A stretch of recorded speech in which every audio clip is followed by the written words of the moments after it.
नमस्कार साथियों, मैं doctor Manoj Ahuja Ahuja news channel में आपका हार्दिक अभिनंदन करता हूं। आहूजा न्यूज बुलेटिन देखने से पहले हम आपको बता दें, हमारा न्यूज चैनल कोई प्रोफेशनल चैनल नहीं है। कानून की विशेष जानकारियां दिखाना, मौजूदा विधानसभा से संबंधित महत्वपूर्ण खबरें दिखाना और हमसे जो लोग जुड़े हुए हैं, हमारे सब्सक्राइबर्स, हमारे मित्र, हमारे शुभचिंतक, उनसे जुड़ी हुई महत्वपूर्ण खबरें दिखाना हमारे आहूजा न्यूज चैनल की पहली प्राथमिकता में शामिल है।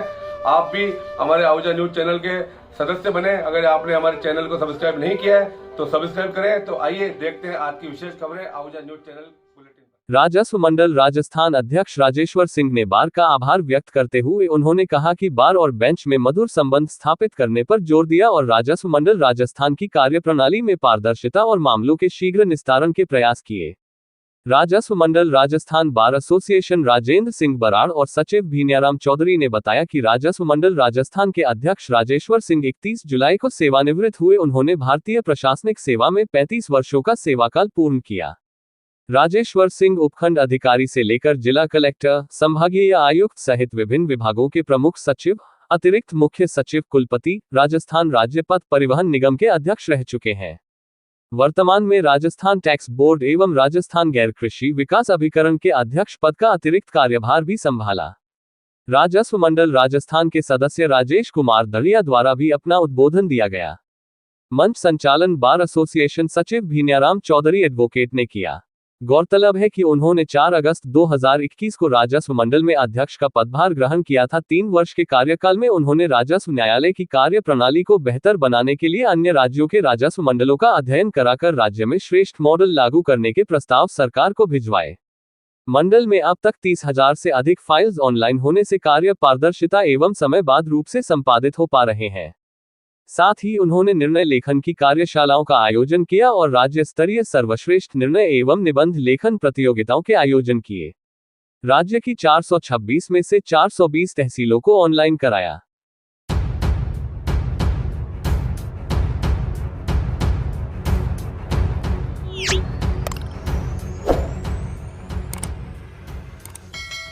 यूनिवर्सिटी कॉलेज ऑफ होम्योपैथी के प्रैक्टिस ऑफ मेडिसिन विभाग के द्वारा पीएम श्री राजकीय उच्च माध्यमिक विद्यालय केकड़ी में विश्व फेफड़े का कैंसर दिवस के अवसर पर इस वर्ष की थीम एक साथ मजबूत फेफड़ों के कैंसर के प्रति जागरूकता के लिए एकजुट विषय पर संस्थान के सभी विद्यार्थियों एवं शिक्षक शिक्षिकाओं हेतु जन जागरूकता शिविर का आयोजन किया गया। शिविर में पीएम श्री राजकीय उच्च माध्यमिक विद्यालय केकड़ी के 1000 से अधिक विद्यार्थी, शिक्षक शिक्षिकाएं एवं अन्य कर्मचारी लाभान्वित हुए।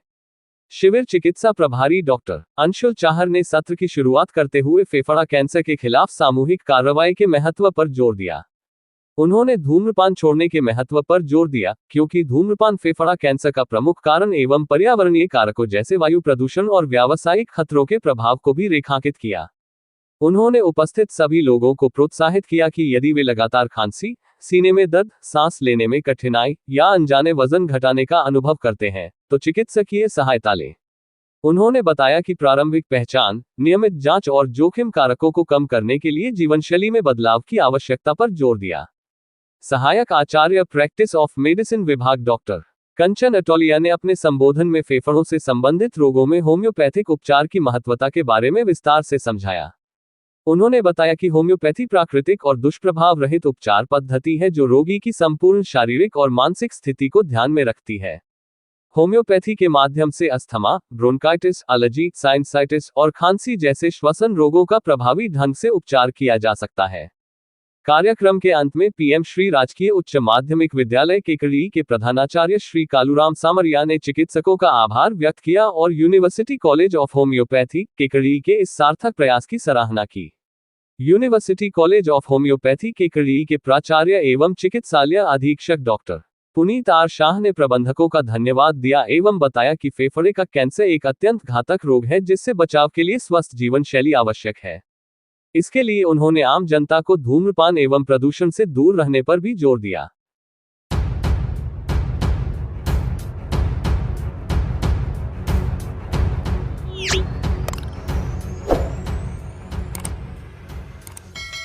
भिनाई कस्बे में बड़ा बाजार में स्थित गच भवन में बुधवार को श्याम भक्तों की ओर से रक्तदान शिविर का आयोजन किया गया। मंडल के सदस्य व वार्ड पंच दीपक तिवारी ने बताया कि भिनाई कस्बे के श्याम भक्तों की ओर से आयोजित रक्तदान शिविर में कुल 35 यूनिट रक्त संग्रह किया गया। रक्त संग्रह का कार्य क्षेत्रपाल हॉस्पिटल अजमेर से आई टीम ने किया। शिविर के शुभारंभ में श्री श्याम की तस्वीर के समक्ष दीप प्रज्वलित करके किया गया। शिविर में भिनाय कस्बे के 35 रक्तदाताओं ने रक्तदान किया, जिनका भाजपा देहात जिला उपाध्यक्ष सुभाष वर्मा, भिनाय प्रधान संपत जैन सहित अन्य ने शिविर को संबोधित कर रक्तदाता को प्रशस्ति पत्र देकर सम्मान किया। शिविर के दौरान दीपक तिवारी ने कहा कि शिविर में रक्तवीरों ने काफी जोश व उत्साह के साथ रक्तदान शिविर में भाग लिया। सुभाष वर्मा व प्रधान संपत जैन ने शिविर को संबोधित करते हुए कहा कि रक्तदान ही महादान है। रक्त से बढ़कर कोई दान नहीं होता है। दान किया हुआ रक्त किसी की जान बचा सकता है। रक्तदान से बड़ा पुण्य का कार्य नहीं होता है। इस दौरान आकाश आचार्य, तुषार आचार्य, किशन आचार्य, पवन आचार्य, पवन माली, घनश्याम वैष्णव, दीपक शर्मा, विनोद सोनी, हर्ष आचार्य, अजय सोनी, पुखराज मेवाड़ा, राकेश वैष्णव, राहुल शर्मा, मेहरू माली, प्रवीण जी नगर, तुषार मेवाड़ा, सत्यनारायण बदला, कमल कावडिया, दिलीप पनवार सहित श्याम भक्त मौजूद रहे।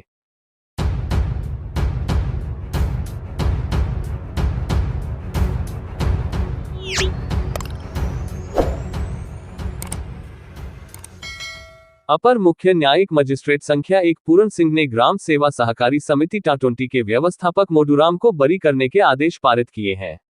आरोपी मोडू सिंह के अधिवक्ता सत्यनारायण हावा ने बताया कि व्यवस्थापक मोडू सिंह के खिलाफ प्रवर्तन निरीक्षक सवाई सिंह बावरी ने दिनांक 12 जुलाई 2012 को पुलिस थाना भिनाई में आवश्यक वस्तु अधिनियम की धारा 3/7 में रिपोर्ट इस आशय की दर्ज करवाई कि व्यवस्थापक मोडूराम की शिकायत मिलने पर जांच के दौरान 748 लीटर नीले केरोसिन तथा 63 किलो 500 ग्राम शक्कर की कालाबाजारी करना पाया गया।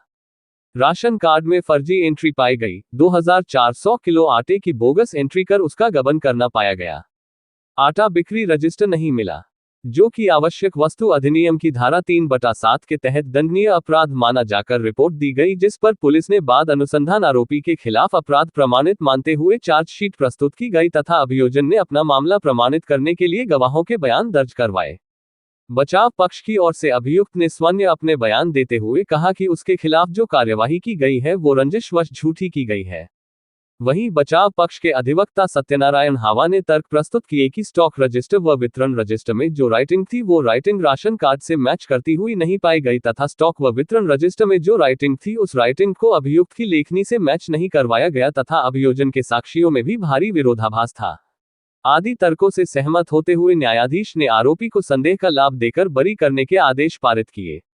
दिनांक 12/7/2012 को प्रवर्तन निरीक्षक सवाई सिंह बावरी ने एक रिपोर्ट पुलिस थाना सरवाड़ में दर्ज कराई कि ग्राम सेवा सहकारी समिति टाटोटी के सहायक व्यवस्थापक मोडूलाल द्वारा उनके संस्था में कालाबाजारी की गई है। राशन का जो शक्कर और केरोसिन तथा आटा जो आता है उसका गबन किया गया है, जिसको लेकर के एफआईआर दर्ज कराई और पुलिस के द्वारा जांच के उपरांत मोडूलाल के विरुद्ध जो चार्जशीट फाइल की गई है वो आवश्यक वस्तु अधिनियम के तहत। तत्पश्चात न्यायालय के समक्ष जो गवाहान आए उनके द्वारा मोडूलाल की हैंड राइटिंग, स्टॉक रजिस्टर की हैंड राइटिंग तथा वितरण रजिस्टर की हैंड राइटिंग उनके द्वारा मैच नहीं कराई गई और वो हैंड राइटिंग मोडूलाल के नहीं थी तथा गवाहों के जो बयान थे उनमें गंभीर विरोधाभास था। इसको लेकर के माननीय न्यायालय ने आरोपी जो मोडूलाल था उसके विरुद्ध किसी प्रकार का आरोप साबित नहीं माना और संदेह का लाभ देते हुए उसे आवश्यक वस्तु अधिनियम के तहत बरी करने का आदेश प्रदान किया। सत्यनारायण हावा एडवोकेट।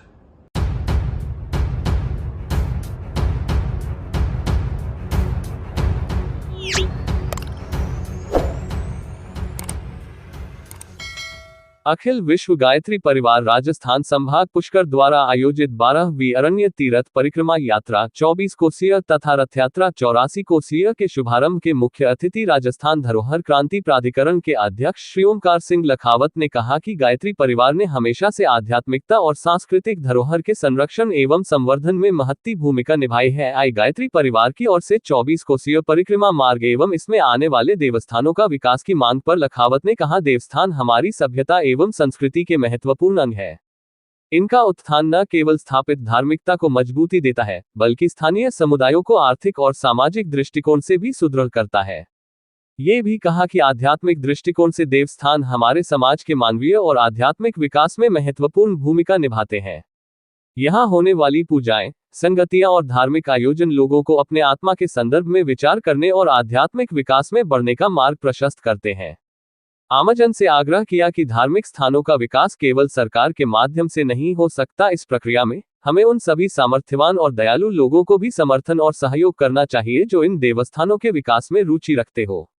उन्होंने गायत्री परिवार को आश्वस्त की अगले वर्ष जब ये कार्यक्रम होगा तो पदयात्रा मार्ग के धार्मिक स्थल जैसे गंधेश्वर, अजयपल, मध्य पुष्कर आदि स्थलों की तस्वीर भिन्न होगी। आई लखावत ने कहा, सरकार का लक्ष्य केवल 24 कोसीय परिक्रमा के साथ साथ महाराणा प्रताप सर्किट, ब्रज 84 कोस परिक्रमा, कपिलमुनि, कोलायत करणी माता, देशनोक, बेनेश्वर धाम, पुष्कर परिक्रमा सहित अनेक सांस्कृतिक, धार्मिक, पुरामहत्व के स्थानों को विकसित करना है। आई पुष्कर सरोवर में मछलियों के मरने पर गहरी चिंता प्रकट करते हुए कहा कि वैज्ञानिक विशेषज्ञों की राय लेकर इन्हें बचाने का हरसंभव प्रयास करेंगे। आई कार्यक्रम के विशिष्ट अतिथि देवनारायण बोर्ड अध्यक्ष एवं प्रदेश महामंत्री भाजपा ओम प्रकाश भडाना ने कहा कि गायत्री परिवार जीवन जीने की कला के, संस्कृति के आदर्श सिद्धांतों के आधार पर परिवार, समाज, राष्ट्र एवं युग निर्माण को प्रेरित करने वाले आध्यात्मिक धार्मिक विद्वजनों का परिवार है जिसका एकमात्र उद्देश्य मानव मात्र का कल्याण है। ये भी कहा कि भारतीय जीवन शैली आध्यात्मिक और सांस्कृतिक पद्धतियों के संदर्भ में गहरे संबंध को दर्शाता है। भारतीय संस्कृति व सभ्यता विश्वभर में अपनी अनूठी परंपराओं और विचारधारा के लिए प्रसिद्ध है। यहाँ तक कि हमारे विचारधारा में वसुधैव कुटुंबकम यानी सारा संसार हमारा परिवार है की भावना भी निहित है। भारतीय सभ्यता में समानता, सहयोग और व्यापक भाईचारे की भावना समेटी हुई है जो हमें समस्त मानवता के कल्याण के लिए प्रेरित करती है। आज के समय में जब विश्व एक संगठित गांठ में बांधा हुआ है, हमारी जिम्मेदारी बढ़ गई है कि हम एक दूसरे के साथ समझबूझ बढ़ाएं और एकता में रहकर समस्त मानवता के साथ मिलकर विकास करें। इस दिशा में हमें अपनी धरोहर को मजबूत करने के साथ साथ ग्लोबल प्लेटफॉर्म पर भी उसे प्रस्तुत करने की आवश्यकता है। कार्यक्रम के अध्यक्ष पुष्कर नगर पालिका अध्यक्ष कमल पाठक ने कहा कि पुष्कर पालिका गायत्री परिवार को हरसंभव मदद के लिए तत्पर रहेगी। गायत्री परिवार के समन्वयक हेमंत चतुर्वेदी ने बताया कि सैकड़ों परिजनों ने यात्रा के संकल्प के लिए तीर्थ का जल पंचगव्य लेकर यात्री गायत्री शक्तिपीठ से वराह घाट पहुंचे। वहां संकल्प, सरोवर पूजन, अमृताभिषेक, आरती कर यात्री वराह मंदिर तथा पुष्कर के प्रमुख मंदिरों के दर्शन करते हुए ब्रह्म पुष्कर की प्रदक्षिणा की। इस तीर्थ यात्रा में 12 शिवलिंगों पर विशेष अभिषेक व रुद्र यज्ञ तथा 12 विष्णु मंदिरों पर आदित्य विष्णु यज्ञ विशेष रूप से किया जा रहे हैं। अब तक प्रज्ञेश्वर महादेव, 4 भुजा मंदिर मेरता, पुराना रंग जी मंदिर, अष्टभु बैकुंठ मंदिर, विष्णु मंदिर, चित्रकूट धाम पर यज्ञ एवं अभिषेक किए गए। अतिथियों ने यात्रा रथों को पूजन मंत्रोच्चार के साथ रवाना किया। आज यात्रा का रात्रि में विश्राम नांद में होगा। रात्रि विश्राम से पहले दीपक यज्ञ व कथा का आयोजन होगा।